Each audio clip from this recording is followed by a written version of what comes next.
With the flick of her pen, she writes, the magic within beginning to rise. The words flow, pages unfold, the stories delight.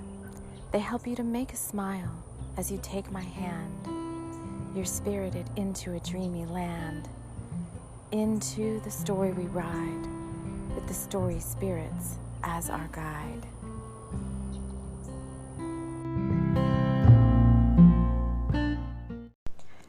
Hello friends, hello and welcome to this book intro for Mabon and Murder. I thought I would do a little introduction, a little bit of a backstory, and maybe share a couple of my favorite passages so far that have come out. If you're new here, welcome. If you're coming from the podcast or a podcast provider, welcome to the show. There's all sorts of things on this channel to get engaged in. On the podcast itself, I put pretty much everything I do, unless it's too visual. But you get access to everything from all three of my YouTube channels. My Tami Lynn Chambers channel, which is my author channel. We do stuff about my channeled books, and we do some Reiki and crystal healing and some different things there. You could be coming, there's card readings that I do on the Loveland Tarot channel, and there's the TLC for the Soul channel where we go deeper into more of the spirituality basis of certain whatever topics. So welcome here. If you're a returning listener, as always, thank you for always coming back to our little family gatherings and sitting down with me in whatever way you like to listen to the show and just basking in the magic. Right now, as I always do, I'm just wrapping us in love light and light love, inviting you into the book nook. The book nook, as we talk a little bit about Mabon and Murder, the I don't even know what number book in the Bringers of the Light series. So I'm just going to kind of let my higher self take over, so to speak. Just talk a little bit about where this book came from, a little bit about the Bringers of the Light series for those of you that are new. I'm also recording this during the weekend of my forest immersion experiential. It's part of my upcoming book, Wizard Training, which is a nonfiction book that we're diving into. Well, you'll get it here on the pod. If you're on the podcast, you'll get it. Or if you're on YouTube, we're diving into that more deeply on TLC for the Soul. So I said book nook, and that's just, I want to start to gather my Bringers of the Light fans. So Bringers of the Light is the book series. This book is a part of it. Bringers of the Light is also, we do some deeper spiritual work under that umbrella as well, depending on how deep you want to go into the magic and the spiritual journey of things and of the work that we do here on this show. If you're just coming for the book series, welcome to my Bringers of the Light fans. I said book nook because Spectre and Book is Abigail Smiles' coven. It all started with Chaga and Chai, which is not a Bringers of the Light story. So Rockaway Pointe, which is the seaside town, and it started out, so it needs to continue, because sometimes I think I get a little confused. I'm like, where's Rockaway Pointe? Like, it's a channel, it's a fictional, I call it, it's not fictional, it's a realm that I created that was given to me by the spirit friends who helped me channel in all these Bringers of the Light stories. But it started out somewhere on the coast of Ireland, and then I kind of got a little murky about where it exactly was, because it's not like a real town, right? But it started with Chaga and Chai, which is part of the Soulmates series of books that I have. And that was, so it all started with the Chai House Tea Bar, which was, oh my gosh, it's going back so far. It was Billy Tavish and Larimar McDougall, and Larimar owned the Chai House Tea Bar in Rockaway Pointe. And after I wrote that book, I started to bring in more spirit friends who wanted to fall under the umbrella of something called the Bringers of the Light. And it's like being a light warrior, you may have heard light worker, or somebody who's on a spiritual path, who is doing like service work on behalf of our planet or to help other people or whatever the case may be. So let's just settle in a little bit more. I want you to get cozy. So with me, just so I can set the stage, especially because this is an audio and not a video, I've actually got the rest of my cacao tea that I made this morning for my forest immersion that I started with. So it's an enchanted drink, meaning I did a little spell work on it, and to bring in more of what I most needed now, which apparently is a little bit more getting back into some of my work, which helps me feel more magical, because it's everything I do is working with the spirit world and the energy world. Even these books, if you're coming from the most highest level of like, oh, I found your book on wherever you might have found it, Smashwords or Google Books or Apple Books or whatever, and I'm coming to find out a little bit more because in the back of all my books, I do put references to the podcast. And at the highest level, these are just fun, magical stories. And you may just see them as that, just as, some other fiction book that's out there. But they are written with magical intentions, and thus they have much deeper meanings and metaphors weaved through in and without them. And Bringers of the Light is a big one that we take and we use it to do like our weekly energy updates. And, if you're on TLC for the Soul, we take the work a little bit deeper, and we like intuitively will read from my different books, and we'll talk about whatever the topic may be. The books are a part of that. Their intention is for healing. And so the books are part of, even though they're part of like a specific series, Pacific series, like Bringers of the Light, I've also broken them out into like healing for self-confidence, or healing for, whatever, heartbreak, or emotional healing, mental healing, blah, blah, blah. So that's how I'm starting to break them out, so that you can, if you want to, take the work a little bit deeper. That's how we interact with the books. But here I am. So I'm taking my work deeper. For me, this Forest Immersion series is helping me get back into my work that I love so much. That sometimes, because there's so much of the 3D world going on, I fall out of that creative spark a little bit. So I have to find a good balance between being my magical self, which is all the time, but when I'm doing my creative work, like writing the books or making cards or working with my TLC for the Soul family and doing advanced spiritual work and stuff, or the Rainbow Rose Order, which is another advanced practitioner group that I have over on TLC for the Soul. So these are all, I'm just giving you everything that's available as part of this, as part of my realm, because my realm spreads pretty wide, and I expect it to get even bigger.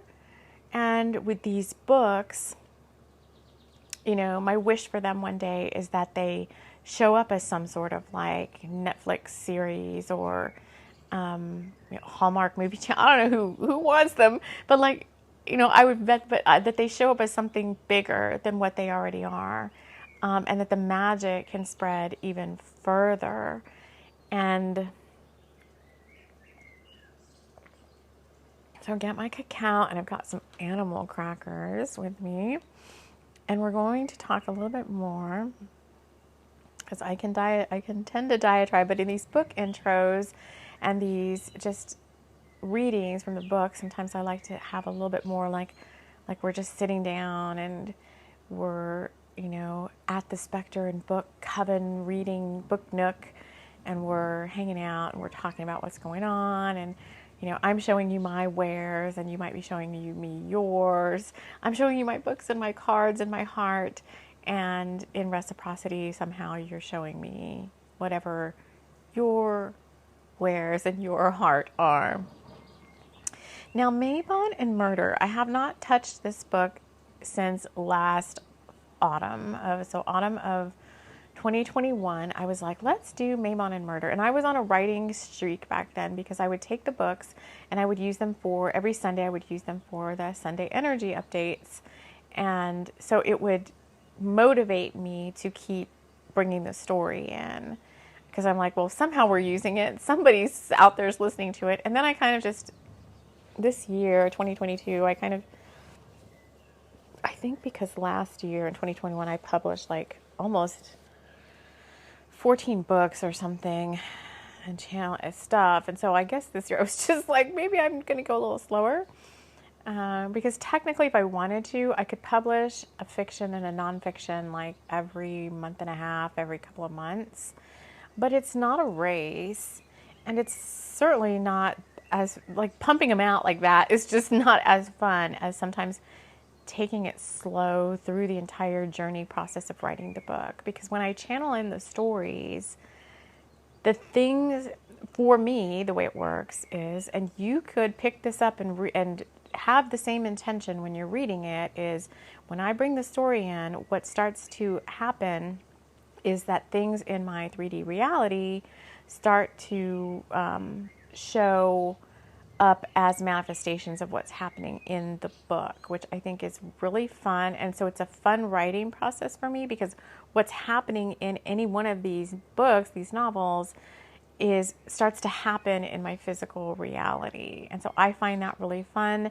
What I also find happens is when I'm sharing them with you guys, like I think I'm going to bring them back as the Sunday energy updates or week ahead kind of thing, is you guys too notice synchronicities and serendipity between what's happening in the story and stuff in your own reality. So I think that's really fun too, because you guys have messaged me and said like, oh, this happened or whatever. And after you read this happened.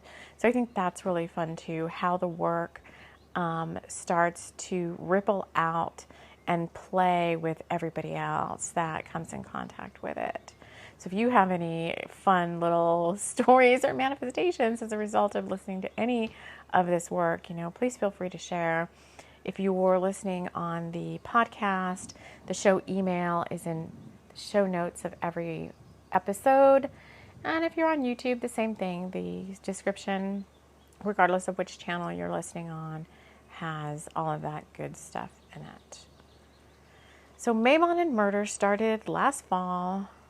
Like I was really getting into it, and then I set it down because I'm like, well, by the time I got more interested in continuing with it, it was kind of past Mabon, which is like, the first, it's like the autumn equinox, so mid-September.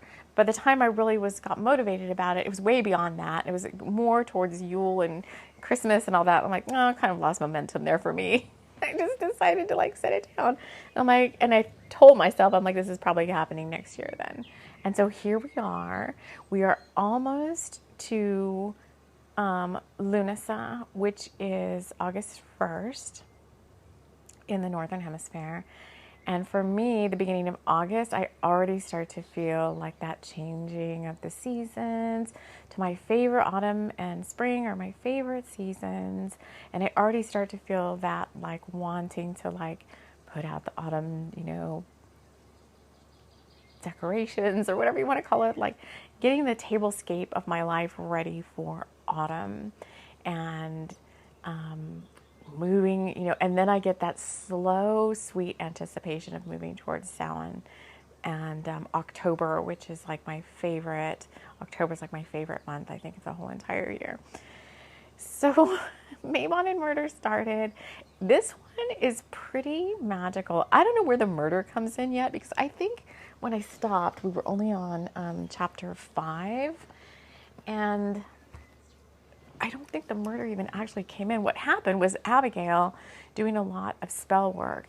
And so we started talking about Rockaway Pointe, started way back with the Soulmate series, and now Rockaway Pointe has evolved into this full-fledged town that if we follow all of the books that have been published so far, we get a really good picture of Rockaway Pointe and its sister city, Tessa Loch, which is also, there's so many books, which is also got its own series of books called The Spirit Guides of Tessa Loch. And you've seen some of that. You've got a little preview of that with some of the books we've got done under that series. We're working with The Fairies of Lemon Loch right now, which is set in Tessa Loch.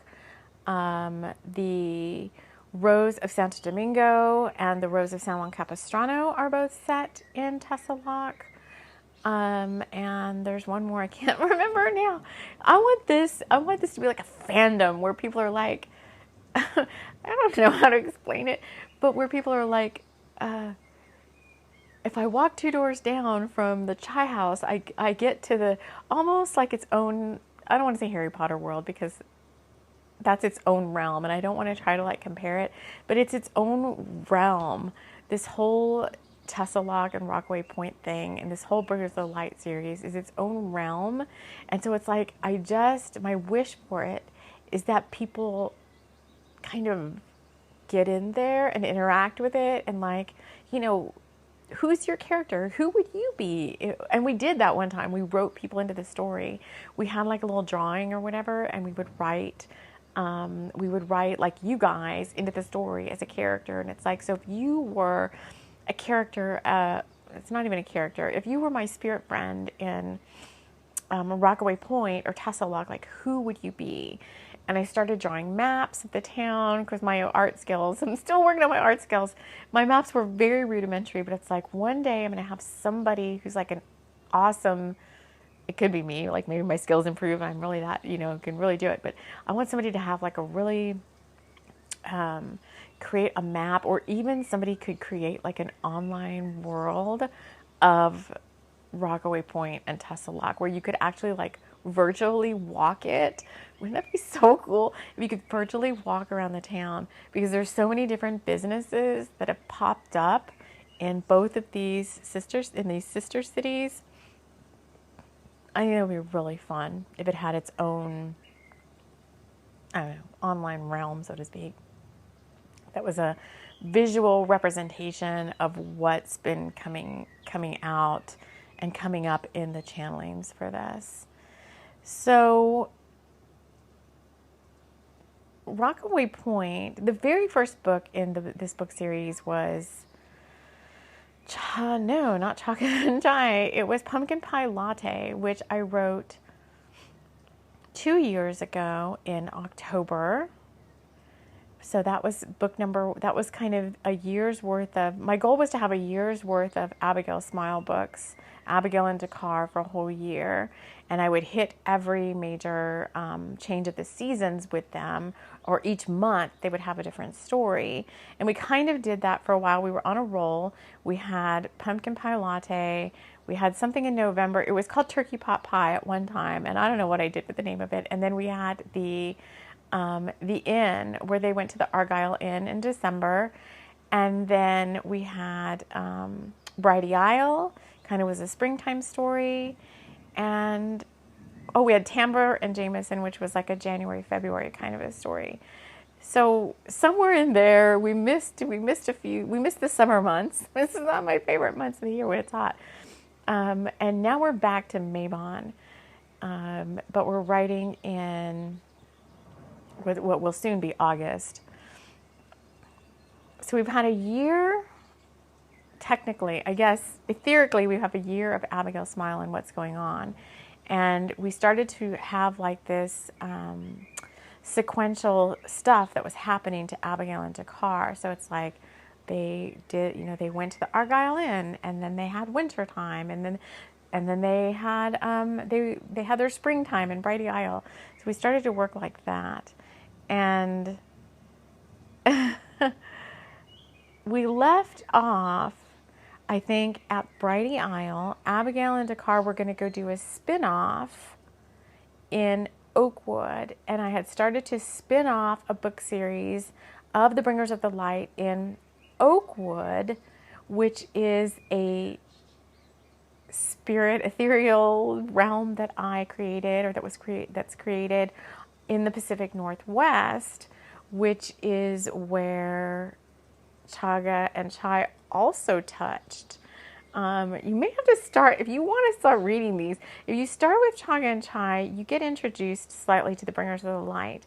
It starts in Ireland, like this Rockaway Pointe, Irish kind of coastal town with Larimar McDougall, and she ends up going to find her soulmate, Billy Tavish, in the Pacific Northwest up in Oregon.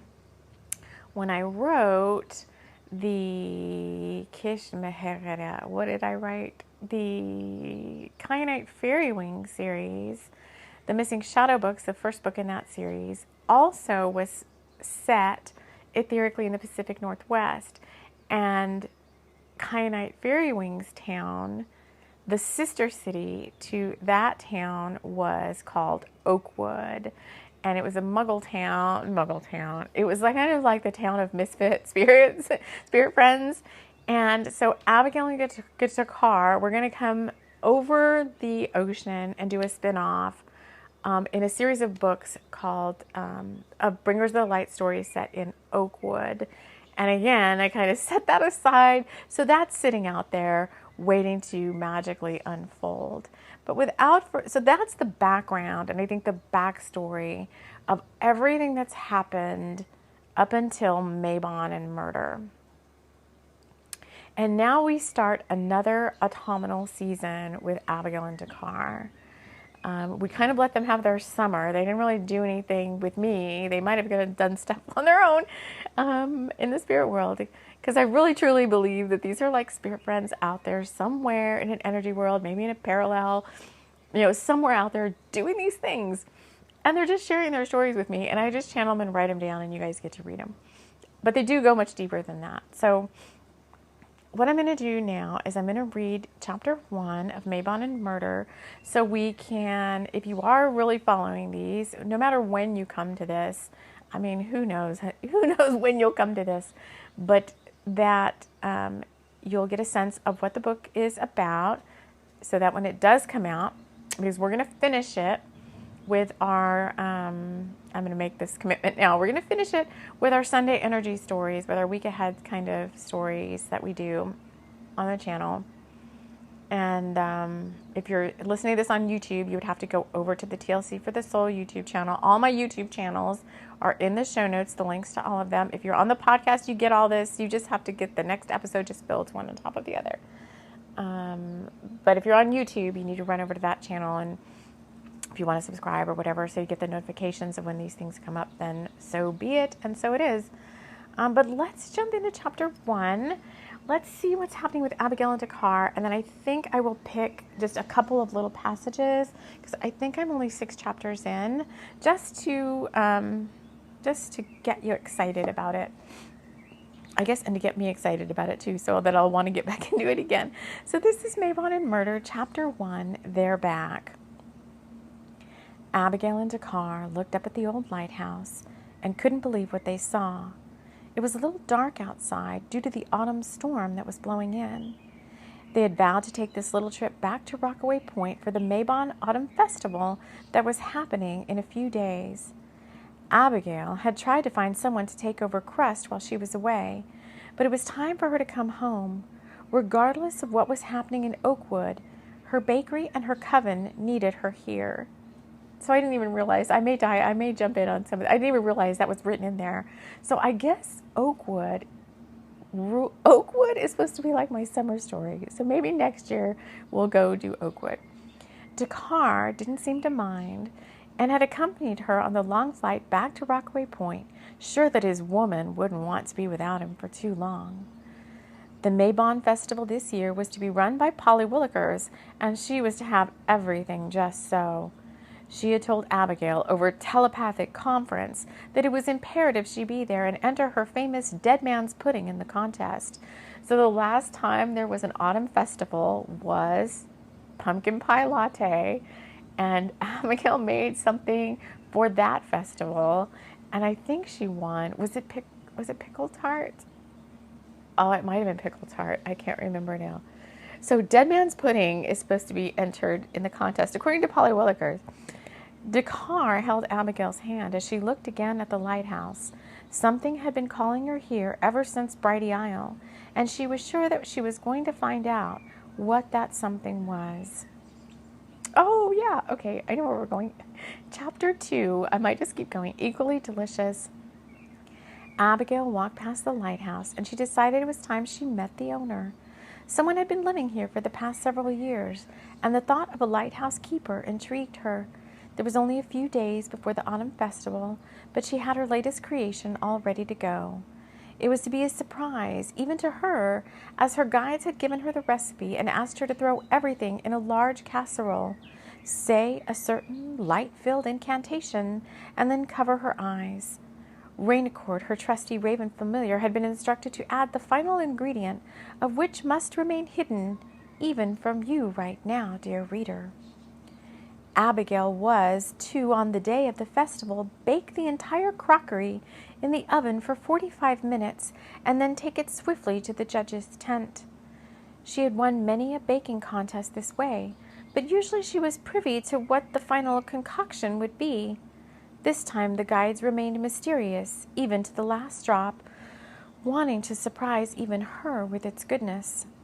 For this magical treat held more than savory sweets. It had a special spell meant to drive out the person who had been knowingly, it's been said, putting poison in the town's drinking water, causing an uproar when several Rockaway Pointe citizens had taken ill after drinking sips of the water from the town hall fountain. The town chemist had been called, but it was old Polly Willikers herself who had discovered the deed. It wasn't so much a poison that could kill, as it was something of a truth serum. The two unsuspecting drinkers, having previously pledged their love to each other several hours before the water fountain drink, had, after taking those fateful sips, turned against each other with such truth-speaking about this adultery and that second-hand woman that the whole town square had to cover their ears, such was the defamatory nature of the words. It was on that sunny afternoon, several days prior to this, that the incident had occurred. It had quickly spread across town and had taken note of our girl-about-town Heather Happenstance, and Heather, in her zest for news coverage, had happened into the Chai House tea bar just in time to talk to Polly Willikers, who was having a trite tea before picking up her familiar Scratchy at the vet. Okay, so much is happening here. So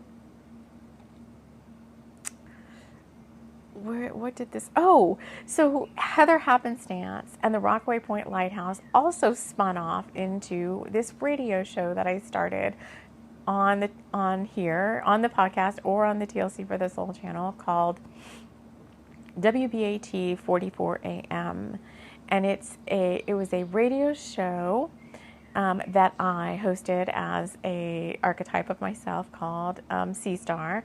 And we were bringing in creative works into that show,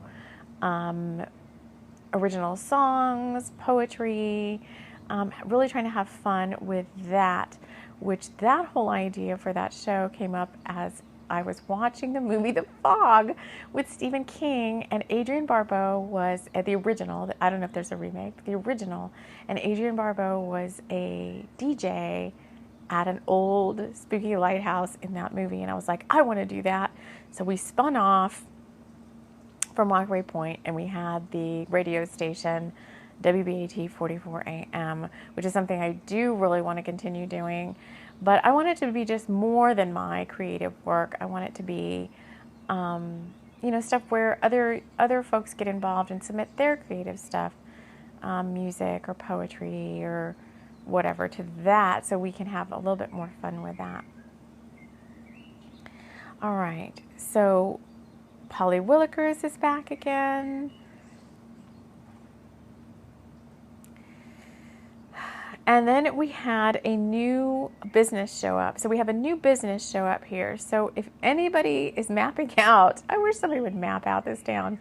I've got a map I'm going to show you guys. But we have the Chai House Tea Bar, and we have the Lighthouse with WBAT 44.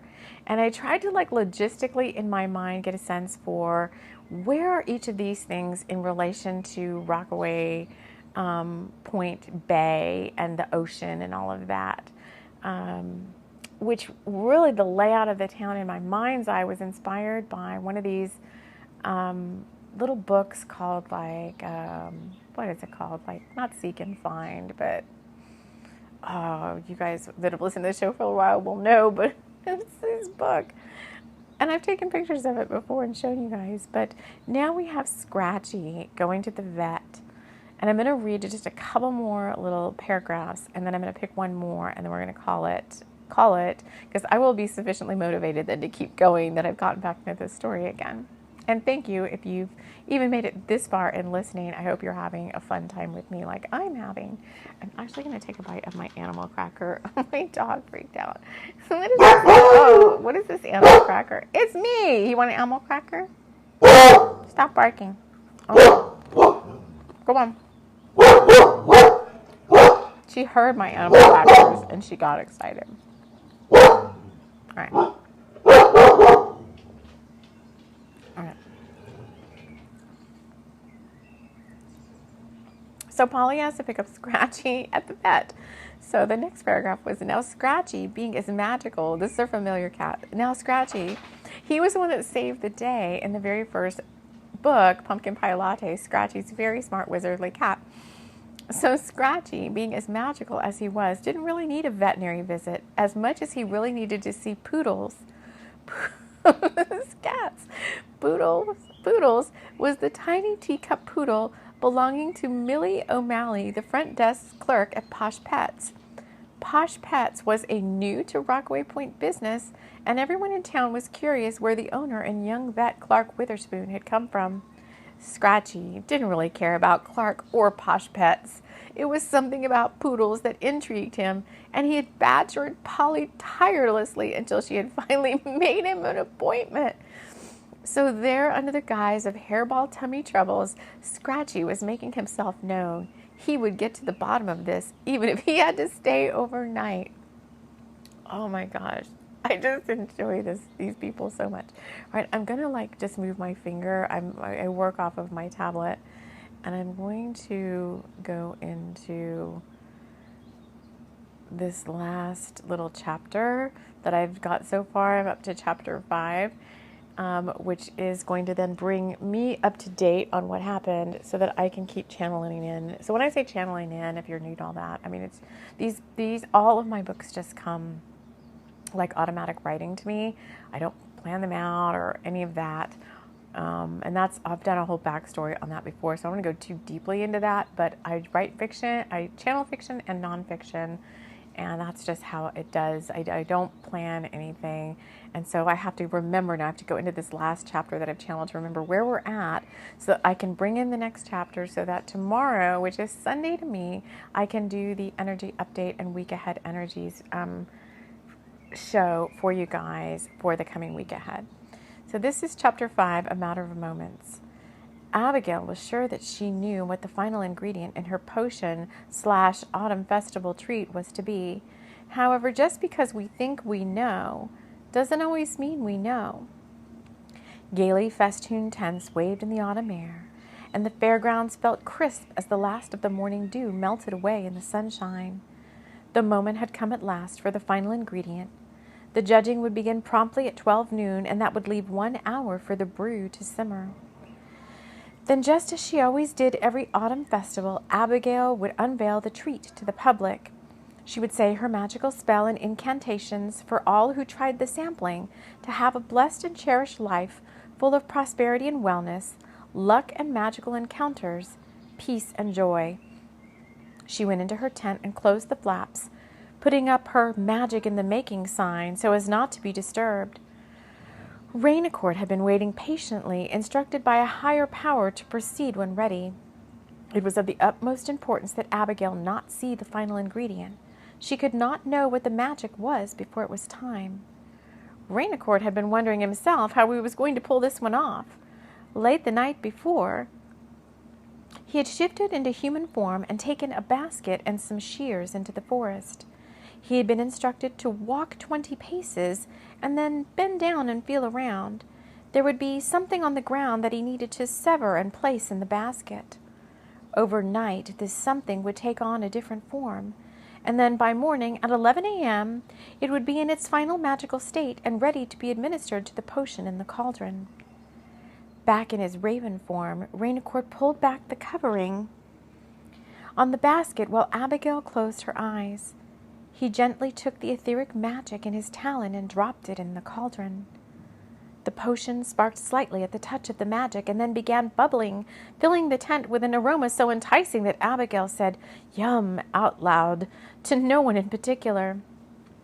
"Thank you, Rainicord, and thank you, Spirit, for these blessings," she said while placing out the sample plates and spoons and getting the special bowl ready for the judges.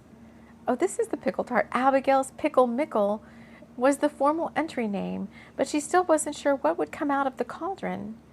Rainicord, now bored with plating food items, left to scout out other wares, particularly a very bright green sword sheath he had seen at the Hatter's tent. The air felt a little lighter, and then from seemingly out of nowhere a presence was felt at the far end of the fairgrounds. "Well, hello," Dakkar said, tipping his winter cap to the gnomes at the gypsy caravans. They had already begun to infiltrate the fairgrounds, weaving their spells of fun and mischievousness to lighten the mood. Dakkar reached out to Abigail in his mind. "You want to make some fun?" he said, knowing that could be interpreted several different ways. He meant them all, but knew other fun with his woman would have to wait for later. Maybe tonight another round of naked hide-and-seek under the almost full moon. They hadn't played that in ages. Just as Dakkar was reaching Abigail's tent, he felt eyes upon him, and they were following him.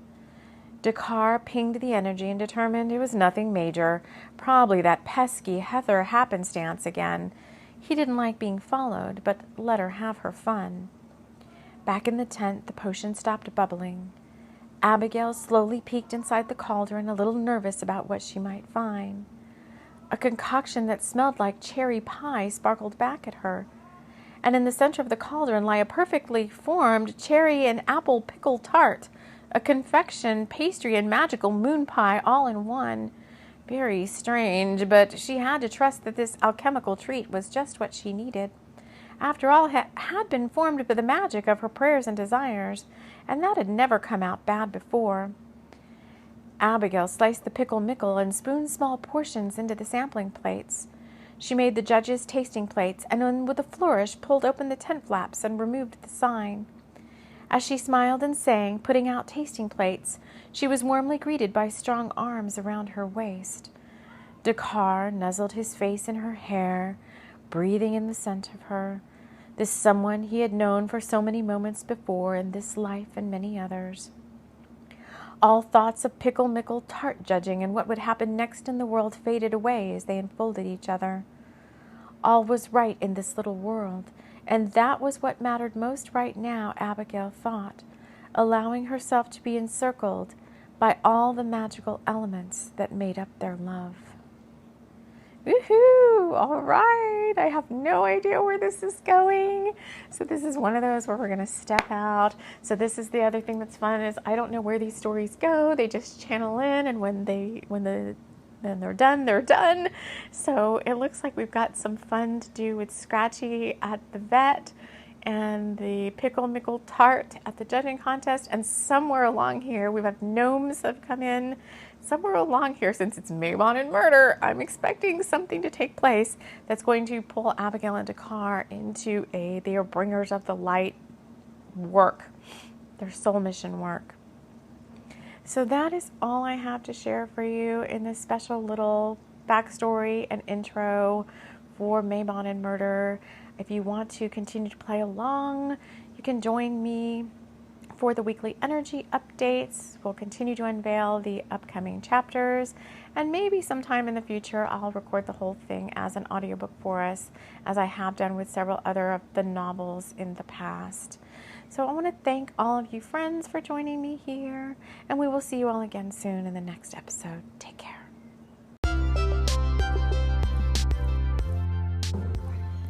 This episode has been brought to you by Rockaway Pointe's newest veterinary clinic, Posh Pets.